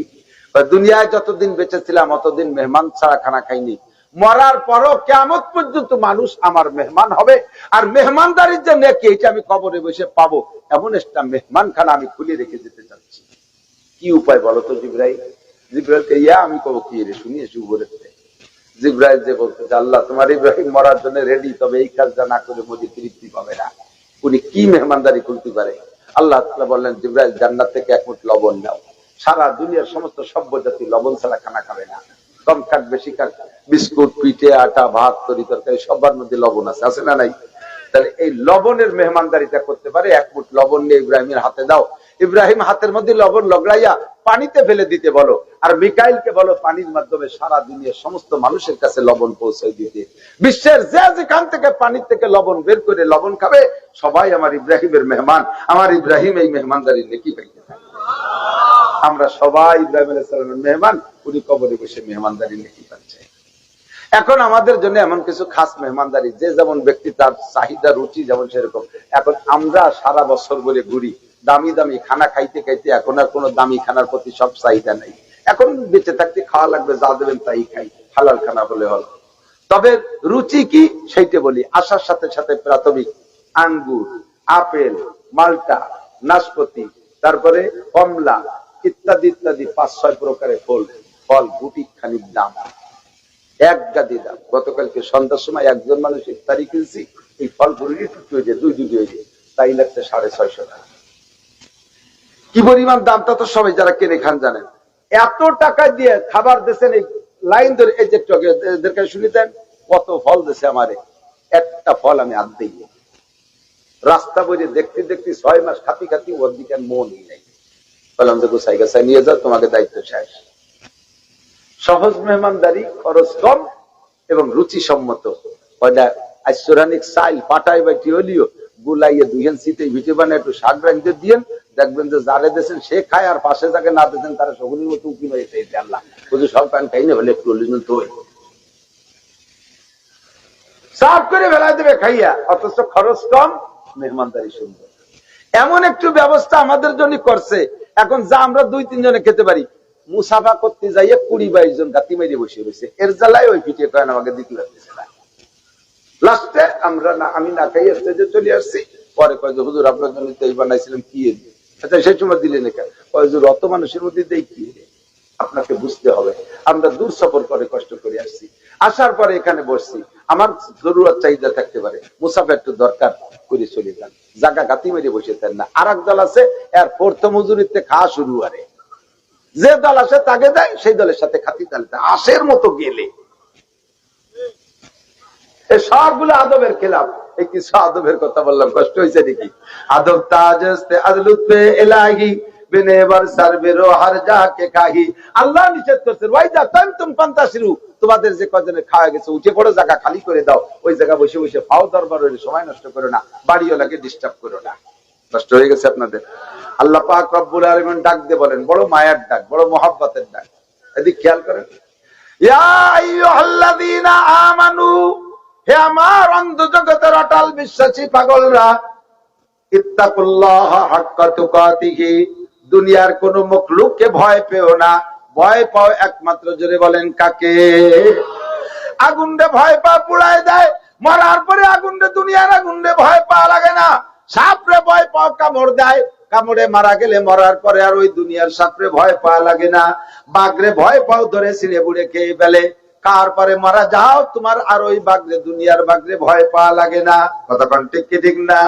ও বান্দা, এমন জাত এমন সত্তাকে ভয় পাও, যেই জাত আর সত্তার মরণ নাই, তার সামনে তোমাকে যেতে হবে, অবশ্যই ফিরে যেতে হবে। কুল্লু নাফসিন যায়িকাতুল মাউত তুম্মা ইলাইনা তুরজাউন। এনিম্যান এভরিবডি, প্রত্যেকটা মানুষ মরণশীল, প্রত্যেকটা প্রাণী মরণশীল। যার প্রাণ আছে সেই মরবে, আর সব প্রাণী মরণের পরে মাটি পর্যন্ত শেষ। সুম্মা ইলাইনা তুরজাউন, শুধু মানুষ তোমরা আমার কাছে পুনরুত্থান হতে হবে, প্রত্যাবর্তন করতে হবে, আসতেই হবে আমার কাছে। কেন ভয় পাবো আমাকে? আমার দিকে তাকাও ভাই, আমার গোপালগঞ্জবাসী, আমার প্রাণ প্রিয় বন্ধু, সকলের দিকে সকলের কাছে অনুরোধ, আমার দিকে তাকান। আল্লাহকে কেন ভয় পাবো?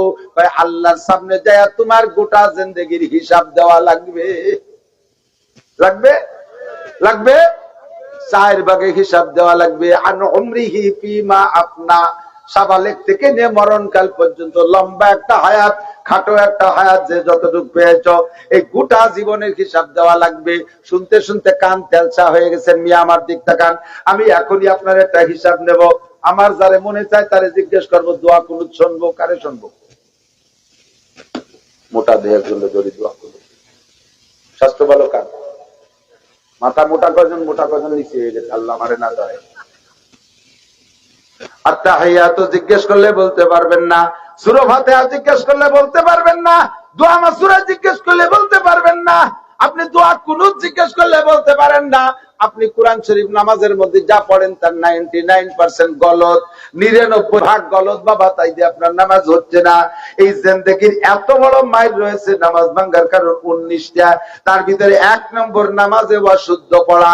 এই অশুদ্ধ শুধু সুরকিরাত অশুদ্ধ না, নামাজে যা পড়ার তার মধ্যে অশুদ্ধ পড়লেই নামাজ বাতিল হয়ে যায়। কমপক্ষে শুধুমাত্র আল্লাহু আকবার, উঠতে বসতে যে আল্লাহু আকবার বলা লাগে, কয় মিয়া শুদ্ধ করে আল্লাহু আকবার বলেন? শুনি তো, সবকিছু শুনি, কয় আল্লাহু আকবার, আল্লাহু আকবার, আল্লাহু আকবার, কিছুই নেই, বাতিল। আজান দিতে দিশে পায় না, আবার আজান দেওয়ার জন্য ঠোঁটে আলতা মাহাইতে নাইছি দাঁড়ায় থাকে। ইকামত দেয় কি করছু, শুনলে ঘৃণা করে। ওই ইকামত দিয়ে আবার পুনরায় দোহরায় দেওয়া হয় সুন্নতে মুআক্কাদা। আপনি ইকামত গলত দিয়েছেন, আজান গলত দিয়েছেন, তাকবীরের ভাষা গলত, আত্মায়াত ভর্তি দিশে পান না, সূরা ফাতিহা সূরা কিরাত কিছুই পড়তে দিশে পান না। কারাহাবা খলকে আদি জুমলা রাজ বা খুদাতুল বিরহিলা কায়রাওয়াজ। দুনিয়ার সব কিছু আপনার পরিপাটি, পেঁয়াজ লাগাইছেন কি সুন্দর, ইরির ক্ষেত আপনার কত সুন্দর, আপনার টমেটোর ক্ষেত কত সুন্দর, সব ফসলের ক্ষেত সুন্দর, পাট বুনুন কত সুন্দর, ডিস্ট্রিক্ট পাট মকসেদপুরেরা বানান, আপনাদের সব কিছু সুন্দর।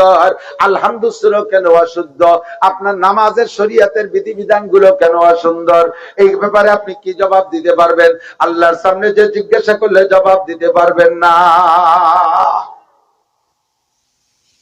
এ ব্যাপারে আল্লাহকে ভয় পাও। 2 নম্বরে, আমার যুবক, 14 ফেব্রুয়ারি দিবাগত রাত লাইলাতুল বারাত গেছে, শবে বরাত গেছে। শবে বরাতে কতটুকু ইবাদত করেছো? এক শ্রেণীর লুচ্চ বদমায়েশরা ওরা 14 ফেব্রুয়ারিকে কি বলে হয়, ভ্যালেন্টাইন ডে হিসেবে, ভালোবাসা দিবস হিসেবে পালন কইরা সারাটা দুনিয়ায় আগুন জ্বালাই দিয়েছে। কতক্ষণ ঠিক না? তোমরা যদি এবার এই শবে বরাতের সাথে না ব্যস্ত, এলাকার কত যুবক যে শয়তানি করতে যাইতে সারাটা রাত মোটরসাইকেল নিয়ে বিশ্বরোড ভাঙ্গা থেকে যাত্রাবাড়ি পর্যন্ত 4 লেন 8 লেনে তোমরা মার্চ করে বেড়াইতে পারো, রাতের মধ্যে এক পলক ঘুমাও না। এই যৌবনটারে ওইভাবে নষ্ট করতেছো। রাতের বেলা দাঁড়ায় তুমি ফজর পর্যন্ত তাহাজ্জুদ এবং ইবাদত বন্দেগী নামাজের মধ্যে কাটাইতে পারতে, এইটা তুমি কেন কাটাও নাই? লুচ্ছবি বদমাশি মদ গাঁজা বা ফেন্সিডিল হিরোইন পাড়া কইরা সময়টা নষ্ট করেছো ফেসবুক আর গেম খেলে গেলে। লম্বা এই ভরপুর শক্তিশালী যৌবনটারে ধ্বংস করে দিয়েছো। এর জবাব আমারে দিয়ে যাও। যৌবন তোমার আব্বা দেয় নাই, যৌবন তোমার নেতা দেয় নাই, যৌবন তোমার সরকার দেয় নাই, যৌবন তোমার মা দেয় নাই, যৌবন দেনেওয়ালা কে? আল্লাহ কয়, আমার দেয়া যৌবন রে কোন কাজে লাগাইছি বলে যা। দরজবাড়ি তওবা করদান শিবায়ে পয়গম্বরিস অক্তবিরি গুরগে জালেম মিশাওয়াত পরহেজগার। যৌবনকালে ইবাদত করা নবীওয়ালা স্বভাব, বৃদ্ধ হয়ে গেলে রয়্যাল বেঙ্গল টাইগারও বুজুর্গ হয়ে যায়। সুন্দরবনের রয়্যাল বেঙ্গল টাইগার বুড়ো হয়ে গেলে আগে লাভ দিলি যত 22 হাত, এখন লাভ দিলি পিছনের দিক 3 হাত 5 হয়ে যায়, সেটুকু উঠতে পারে না। জায়গায় বসে বসে সুবহানাল্লাহ আলহামদুলিল্লাহ বলতে জানে না। ও বাঘ সে সময় বুজুর্গ হইয়া যায়। বুড়ো কালের বুজুর্গের যে দাম, যৌবন কালের বুজুর্গের দাম তার চাইতে বেশি। সমস্ত নবী রাসূলগণ যৌবন কাল থেকে গড়ে উঠছে। কতক্ষণ ঠিক না? কাজেই তোমার যৌবন কালের হিসাব দেওয়া লাগবে। ওয়ান মালিহি মিন আইনা ইকতাসাবা ফিমা আনফাকা। 3 নম্বর, মালের হিসাব দেওয়া লাগবে আল্লাহর কাছে। এত টাকা এত জায়গা জমি কোত্থেকে পাইলা, এত সম্পদ কোত্থেকে আসলো? এইটা হালাল ভাবে কামাই করেছো, হারাম ভাবে খরচ করছো, এটা অন্যায়। হারাম ভাবে কামাই করে হালাল ভাবে খরচ করছো, সেটা অন্যায়।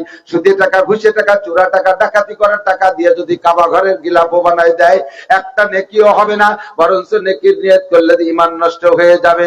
লা সাদকাতা মিন গুলুলিন, হাদিসে আছে আল্লাহ নবী বলেন, হারাম মালের কোনো সদকা নাই। চুরি করে টাকা দিয়ে সেই টাকা দিয়ে বিল্ডিং বানায় দেন, ঘুষ খাইয়ে টাকা আইনা 25,000 30,000 টাকা বেতন, 50 লাখ টাকা বাড়ির কাছের মসজিদে দাও। এই টাকা কোন জায়গা থেকে আসে?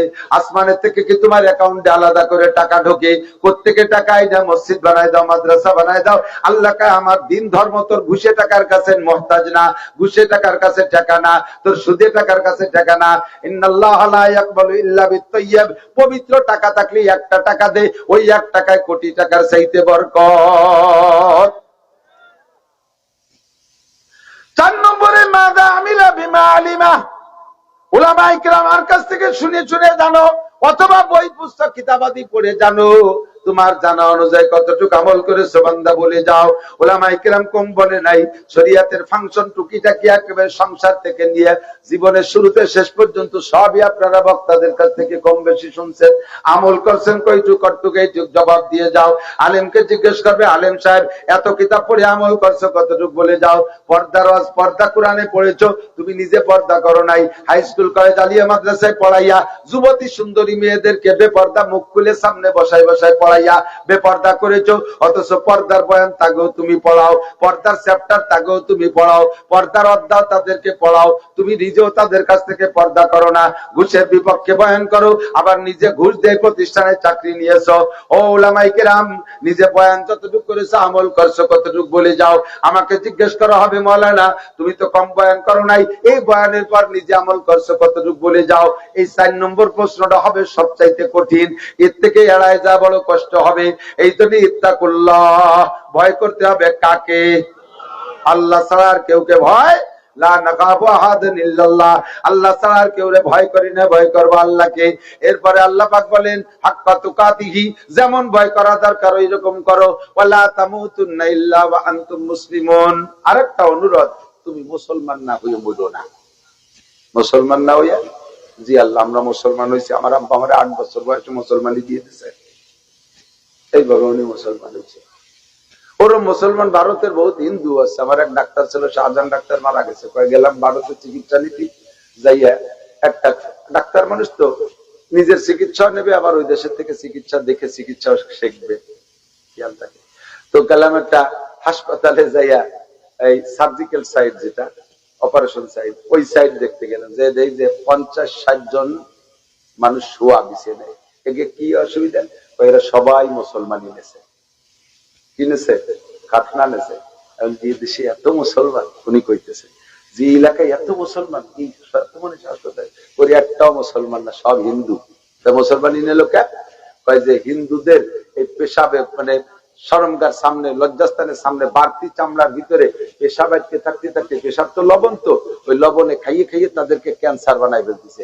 এই জন্য ডাক্তারে কইছে যে ক্যান্সারের পুরুষ সঙ্গে ক্যান্সারের আত্মে বাঁচতে হলি খাতনা নিয়ে ফেলে। সেই জন্য ওরা মুসলমান নিয়েছে, ওরা ফলে বা ওরা মুসলমান না, ওরা পুরুষ সঙ্গে ক্যান্সারে বাঁচতে বাঁচার জন্য মুসলমান নিয়েছে। এইরকম মুসলমান না। কেমন মুসলমান? আল্লাহ কায় উদকুলু বিসিলমি কাফা, পাক্কা মুসলমান হবা। 50-50 মুসলমান হয়ে আমার কাছে আসলে কাম হবে না। আবার তুমিনুনা বিবাযিল কিতাবি ওয়া তাকফুরুনা বিবায, ফামা জাযাউ মান ইয়াফআলু যালিকা মিনকুম ইল্লা খিzyun ফিল হায়াতিদ দুনিয়া ওয়া ইয়াওমাল কিয়ামাতি ইউরাদ্দুনা ইলা আশাদ্দিল আযাব ওয়া মাল্লাহু বিগাফিলিন আম্মা তা'মালুন। আল্লাহ পাক বলেন, হে বান্দা পাক্কা মুসলমান হও, তুমি আদাবিদে মুসলমান হয়ে আমার কাছে আসবা না। যদি 50-50 মুসলমান হয়ে আসো, দুনিয়ার জিন্দেগিতে অপমানী আর কিয়ামতের ময়দানে কঠিন শাস্তির ভিতরে পড়তে হবে। কাজেই পাক্কা মুসলমান হও। জানতে চাইলাম আল্লাহ পাক্কা মুসলমানই কয় জিনিসের মধ্যে? আল্লাহ রাসূল বলেন বুনিয়াল ইসলাম ওয়ালা খামসিন, ইসলামের ভিত্তি 5টা। কয়টা? এই 5টা খুঁটি দিয়ে মজবুতির সাথে ধরো। আমি একটু উদাহরণ করে দেখাই। এই যে 5টা আঙ্গুলের মাথায়, 5টা আঙ্গুলের মাথায় রাখছে, আছে না? 5টা খুঁটির উপরে একটা ছাদ দিছে আছে, আর এই খুঁটিটা ফেলাই দিলাম, থাকবে? একটা খুঁটি মার দিলি পরে ছাদ পড়ে যায়। ইসলামের ভিত্তি, ইসলামের খুঁটি 5টা, 5টাই ঠিক রাখতে হবে। একটা মারি দিবা, 4টে ছাদ ধরে রাখতে পারবে না, তোমার ইসলামের ছাদ ধরে রাখতে পারবে না। 1 নম্বরে সবাই মুখে বলবো আশহাদু আল্লাহ ইলাহা ইল্লাল্লাহু ওয়া আশহাদু আন্না মুহাম্মাদান আবদুহু ওয়া রাসূলুহু। আমি সাক্ষ্য দেই আল্লাহ ছাড়া কোনো মাবুদ নাই, আরো সাক্ষ্য দেই মুহাম্মাদুর রাসূলুল্লাহ ছাড়া কোনো নবী, ঠিক কি না? বাস একটা হয়ে গেছে। 2 নম্বরটা কি? ওয়া ইকামিস সালাহ, নামাজ কায়েম করো। বলতে গেলে সারা রাত কেটে যাবে, পারবো না, শুধুমাত্র মাথায় মাথায় তরজমা। নামাজ কায়েম করো, নামাজকে প্রতিষ্ঠিত করো, নামাজ পড়ো না। অন্যান্য ইবাদতের সাথে যার যার আলাদা পরিভাষা আছে। কোরআন তিলাওয়াত, কোরআন তিলাওয়াত করে। যাকাত দেই, যাকাত দেই। হজ করি, হজ করি। কুরবানি করি, পর্দা করি, ঠিক না? কোরআন পড়ি, এইসব আলাদা আলাদা ভাষা না। নামাজ পড়ি, পড়ার আরবি হলো ইকরা। পড়ার আরবি কি? আল কিরাআতু, পড়না। কোন জায়গা 6666 আয়াতের ভিতরে 82 জায়গায় নামাজের কথা আসছে। একটা জায়গাও আল্লাহ বলে নাই যে ইকরাউস সালাত, নামাজ পড়ো, এ কথা নেই। আছে আকিমুস সালাত, নামাজ কায়েম করো। তাতে বোঝা যায় পড়া আর কায়েম করা আলাদা জিনিস। কায়েম কি? নামাজকে পড়লে নামাজের একটা ফলাফল প্রকাশ পায়। ওই ফলাফলটা যদি তোমার প্রকাশ পায় তাহলে বুঝলে যে প্রতিষ্ঠিত হয়েছে। নামাজের এর নাম হলো প্রতিষ্ঠিত হওয়া। যেমন নামাজের স্বভাব, নামাজের কাজ হলো ইন্নাস সালাতা তানহা আনিল ফাহশাই ওয়াল মুনকার। নামাজে নামাজিকে সকল প্রকার অন্যায় থেকে ফিরায়। নামাজে নামাজিকে সকল প্রকার অন্যায় থেকে ফিরায়। তোমার অন্যায় করো 6 অঙ্গ দিয়ে। আমার দিকে যুবক, আমার দিক মাঝে মাঝে বলো, আবার মুরব্বীরা বেশি খেয়াল রাখে। নামাজও পড়ে আবার যে আই লোক হচ্ছে এরকম কিছু ভালো ভালো আল্লাহ আল্লাহ মুরব্বী আছে না, ওনার জমিতে কম পড়ে না 2 কাঠা বাড়ে ছাড়া। জমি বেচতে গেছে, কাকা জমি কি মাপে জমে ঠিক আছে? তো বাবা মাইফি কিনতে গেলে ঠকি যাবে না, কাগজে যা লিখে দিয়েছি 10 কাঠা ওই কেন। খালেক মোল্লার জমি জীবনে কম পড়ে না 2 কাঠা বাড়ে ছাড়া। 30টা বছর আইতেছি জিকির বিক্রির সাথে। আসরে পরে যাইয়ে কবে কবে জিকির, সুবহানাল্লাহ, আলহামদুলিল্লাহ, আল্লাহু আকবার, কবে কবে জিকির। আমার জমি বাড়ে ছাড়া কমে না, যা কইছি ওই কিনে নাও, মাপতে গেলে 2 কাঠাটা বেশি দেওয়া লাগবে। এই যে স্বভাব, এই স্বভাব থেকে ফেরে না কেন? হয় কি, নামাজ তোমার ভিতরে প্রতিষ্ঠিত হয় নাই। 6টা অঙ্গ দিয়ে গুনাহ করে। কয়টা? 1 নম্বরে চোখ, 2 নম্বরে জবান, 3 নম্বরে কান, 4 নম্বরে 2টো হাত, 5 নম্বরে সরঙ্গা, 6 নম্বরে পাও। এই 6টা দিয়ে অন্যায় করে। পাও দিয়ে হাঁটে যায়, হাত দিয়ে কাজ করে, চোখ দিয়ে দেখে, মুখ দিয়ে মুখের সাথে আরো যা আছে, কান দিয়ে শোনে, সরঙ্গার কাজ সরঙ্গায় করে। এই 6টা অঙ্গ দিয়ে কাজ করে, অন্যায় করে। এই 6টা অঙ্গ যেদিন তোমার কন্ট্রোল হবে নামাজ পড়তে পড়তে, বুঝবা যে সেই দিন তোমার ভিতরে নামাজ প্রতিষ্ঠিত হয়েছে। একদিক দিয়ে নামাজ পড়ে যাও, আর ওই দিক দিয়ে 6 কাম করে যাও, বুঝবা যে নামাজ প্রতিষ্ঠিত হয়ে, নামাজ কায়েম হয় নেই। ততক্ষণ ঠিক না? নামাজও পড়াবার এই 6 অঙ্গ দিয়ে আকামও করো, ওই নেই কাম। হয়তালি তো আই না নামাজ পড়। একজন কইছে তুই একটু নামাজ পড়, নামাজ পড়, নামাজ কালাম পড়া ছাড়া ভালো হয় যে একটু ভালো ইয়ে পড়বো। নামাজ পড়বে কবে? কিছু আকাম কোকাম আছে, এইগুলোতে একটু ভালো ইয়ে উঠিয়ে একবারে নামাজ পড়বো। তো ভালো ইয়ে নামাজ পড়বি, এ কথাটা কিরম কথা? একজন রুগী বিছানে শোয়া, খুব অসুস্থ, তুই এইভাবে বিছানে না কাটলে একটু ডাক্তারের কাছে যাও, একটু ওষুধ পানি খা, একটু সুস্থ হইয়ে তারপর ডাক্তারের কাছে যাও।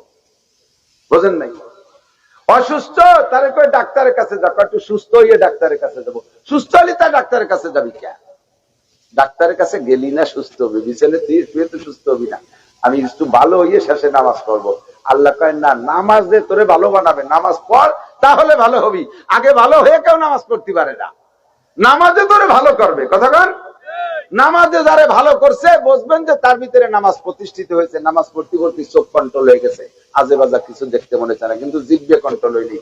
কিছু দেখলে খাইতে মনে চায়, মদ গাঁজা ইয়াবা পেট্রোল হিরোইন বিড়ি সিগারেট টোকা তামাক কোনো সাইলি ফেলাই দিচ্ছে, খাইয়ে সুদিয়ে টাকা, ঘুষিয়ে টাকা, চোরা টাকা, ডাকাতি করা টাকা এক ধারসে খাচ্ছে। জবান কন্ট্রোল হয়নি, বিবাদ শেখায়, মিথ্যে কথা, গালাগালি, কাজাকাজি, অকথ্য ভাষা বলতে তালে রয়েছে। চোখ ভালো হয়ে গেছে, চোখে খারাপ দিক তাকায় না, কিন্তু মুখ কন্ট্রোল হয়নি। বুঝবেন যে নামাজ চোখে কায়েম হয়েছে, মুখে হয় নেই এখনো। নামাজ এখনো মুখে কায়েম হয়। কিছুদিন পর মুখও ভালো হয়ে গেছে, কিন্তু কানে জারি যাত্রা, করসা, গাজীর গান, গুণযাত্রা, তারপরে বাউল ফাউল, মমতাজ, মনির খান, আলমগীরের গান শুনতে ভারী মজা লাগে। হুজুর কে একটু বিবাদ শেখায় যদি কেউ করে, ও খালি শুনতে মনে খায়, এই শুনছি হুজুররা এই হচ্ছে। তারপরে কি হলো তা তো করি নিয়ে, খালি শুনতে মনে খায় কান। বুঝবেন যে নামাজ আপনার কানের মধ্যে কায়েম হয় নেই। এই কান এখন আকাম কুকাম শুনতে মনে চায়। কিছুদিন পর কানে কই যে না রে না, এগুলা শোনা যাবে না, হুজুর যেভাবে করলো কান ব্রেক, বাস নামাজ কায়েমের মধ্যে, কানের মধ্যে কায়েম হয়েছে, কিন্তু হাত কন্ট্রোল না। পরের গাছে কদু দেখলে সিঁড়িয়ান্তি মনে চায়, বেগুন দেখলে সিঁড়িয়ান্তি মনে চায়, ডাঙ্গায় যায় বিলির মধ্যে, যে চকের মধ্যে বগল ভরে কলই চুরিয়ে উঠিয়ান্তি মনে চায়। কলই আছে নাকি? আছে আছে আছে, কলই চুরি এক দল আছে। অনেক আছে। একজন ওখানে কইতো কি, আমি এক রাত তাহাজ্জুদ মিস করি না, গরুটারে কলই ডাঙ্গায় ছাড়িয়ে দিয়ে ওই ডাঙ্গার মধ্যে নামাজ পড়িয়ে নেই। পরের বই কলই খাই গরুতে, আর উনি মাঠে দাঁড়ায় তাহাজ্জুদ করে। হাত কন্ট্রোল হই নেই। খেজুর গাছের রস চুরির বাড়ি খাইতে মনে চায়, পরের গাছের নারকেল ডাব পাকা একটা পেয়ারা পাইছো খায়, আদ্যে ধরতে মনে চায়, বুঝবা যে হাতের মধ্যে নামাজ কায়েম হয়নি। কিছুদিন পর হাতও ভালো হয়ে গেছে, কিন্তু শরম গারে কন্ট্রোল করা যাচ্ছে না, সুযোগ পাইলে অ্যাক্সিডেন্ট করে বসে। বুঝবেন যে ও জায়গায় এখনো নামাজ কায়েম হয়নি। কিছুদিন পরে যখন শরম গা লজ্জাস্থানও কন্ট্রোল হয়ে গেছে, বুঝবেন যে ও জায়গায় নামাজ কায়েম হয়ে গেছে। কিন্তু চাকা দুটির মোটে ঠেয়ানো যায় না, খালি চার দোকানের দিকে চলে যায়, খালি খারাপ জায়গা চলে যায়, এদিক ওদিক পাড়া ভরে ঘুরে বেড়ায়। মহিলারাও আছে। নামাজ এখনো পার মধ্যে কায়েম হয়নি। যেদিন পাও কন্ট্রোল হয়ে গেছে, আজে বাজে জায়গা যাবো না, গেলি মসজিদে যাবো, ভালো মানুষের কাছে যাবো, তখন বুঝবো যে নামাজ কায়েম হয়েছে পার মধ্যে। এবার নামাজ আপনাকে কন্ট্রোল করে ফেলেছে বা সুন্দর, কিন্তু আপনার পরিবারের কেউ নামাজ পড়ে না। আপনার এই পরিবারের ভিতরে নামাজ কায়েম হয়নি। পরিবারও ঠিক হয়ে গেছে, কিন্তু আপনার সামাজিকতার ভিতরে আপনি চেষ্টা করেন না, সমাজ কন্ট্রোল করেন না, বাস ওখানে এখনো নামাজ কায়েম করতে পারেন নাই। নামাজের কায়েম, নামাজের প্রতিষ্ঠা একেবারে আন্তর্জাতিক ফিল্ড পর্যন্ত শুরু হবে আমার বডি দিয়ে। আমি কমপক্ষে আমাকে আমি নামাজ দিয়ে বাঁচাবো। রাজি আছেন ইনশাআল্লাহ? 2 নম্বর বুনিয়াল ইসলাম, ইসলামের ভিত্তি 2 নম্বর নামাজ। 3 নম্বর হলো কি? শাহাদাতি আল্লাহ ইলাহা আনতুকিমা সালাত ওয়া তুতিজ যাকাত। আল্লাহ যদি মাল দেয়, যাকাত দেবেন তো ইনশাআল্লাহ? আল্লাহ মাল দিলে যাকাত দেবেন না? এটা হলো যাকাতের 3 নম্বর। 4 নম্বর হলো হজ, আল্লাহ তৌফিক দিলে হজে যাব। 5 নম্বরে রমজান, সওমি রমাদান আসতেছে, রমজান মাস, রোজা রাখার নিয়ত আছে? একটু কার কার নিয়ত আছে? গতানুগতিক হাতে ফের না, দিন ছোট আছে, সকলে এবার রোজা রাখবো ইনশাআল্লাহ। পারবো না? আল্লাহ আমাদের তৌফিক দান করে, বলেন আমিন। সমস্ত রোজাদারদেরকে আল্লাহ তাআলা নিজি হাতে বসাইয়া ইফতার খাওয়াবে, মুখে উঠাইয়া। আর রমজানের রোজার কিছু কানুন আছে, এই কথাগুলো হুজুর বলবেন, আমি 2-3 কথা বলি। 1 নম্বরে রোজা থেকে মিথ্যা কথা বলবো না, হারাম টাকা দিয়ে সেহরি ইফতার খাবো না। হারাম টাকা রোজা থেকে পেটে দিলে ওই রোজায় কোনো কাজ নাই। রোজা রাখে যারা ওক্তীয় নামাজ না পড়ে, তোমার রোজা রাখার দরকারই নাই, ভূতের উপোস, কোনো ফায়দা নাই। রোজা রেখে ইফতার করে গলা সমান খাইয়ে টান টান হয়ে দস্তারখান পর শুয়ে বসে, আজান দিলে নামাজ পড়তে যাবি না, কথা কই না, রোজা ছিলাম। ওই সাথে কথাই পাওয়া যাবে না, রোজা ছিল। বিশাল বড় জমিদার, রোজা ছিল, ওর সাথে কথাই। তারাবি সারা জান যে চাল তারাবি ভরেছে, কথা কই না, রোজা ছিলাম। সারাদিন ওর সাথে কথা কওয়া যাবে না, রোজা ছিল। এই জন্য নামাজও পড়বে না, কিছু করবে না।